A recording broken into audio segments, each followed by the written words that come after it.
আমাদের মনে অনেক ব্যথা আছে। তারেক রহমান অনেক ব্যথা আছে। আপনি ছিলেন লন্ডনে, এই দেশের গরিব মানুষের ব্যথা বোঝার চেষ্টা করেন, নলে উড়ে যাবেন। এই একটা রাষ্ট্র গঠনের জন্য লড়াই করতেছি আমরা। আপনার অন্ন, বস্ত্র, শিক্ষা, স্বাস্থ্য, বাসস্থান এগুলো দিতে পারতেছি না আমি। এরকম একটা রাষ্ট্র বানাবার জন্য আমরা লড়াই করতেছি। আপনি প্রাণ, পরিবেশ, প্রকৃতি রক্ষা যেন করতে পারি, যেন মানুষ তার জীবন এবং জীবিকা নিজে করে খেতে পারে।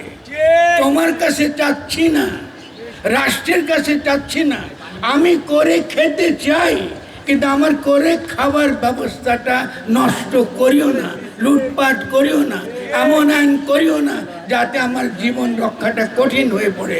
এরকম একটা রাষ্ট্র ব্যবস্থা করার জন্য আমরা লড়াই করছি। এই রাষ্ট্রটা আমরা 5ই আগস্টে জীবন দিয়ে পাই নেই। এই রাষ্ট্র আমরা এই শহীদ হইয়া, পঙ্গু হইয়া পাই নেই। আমাদের মনে অনেক ব্যথা আছে। তারেক রহমান অনেক ব্যথা আছে। আপনি ছিলেন লন্ডনে, আপনি বেগম খালেদা জিয়ার সন্তান। এই দেশের গরিব মানুষের ব্যথা বোঝার চেষ্টা করেন, নলে উড়ে যাবেন।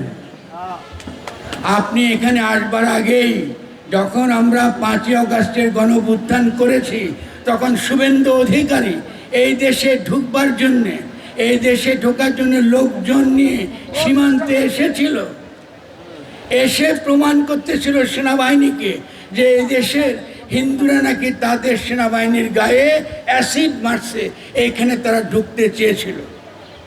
ভুলে যাবেন না। এখন তারা বলছে যে বাংলাদেশে এরকম মাজার ভাঙা হয়, এরকম যে ইসলামী সন্ত্রাস, এই তৌহিদি জনতা, এদের তো রাষ্ট্র রাখবার কোনো দরকার নাই। এমনকি কাশ্মীরও যে অধিকারটুকু পাচ্ছিল, ওই অধিকারও তারা আপনাদেরকে দেবে না। ফলে আপনারা যারা মাজার ভাঙছেন, আপনারা শুভেন্দু অধিকারীর নির্দেশে মাজার ভেঙেছেন।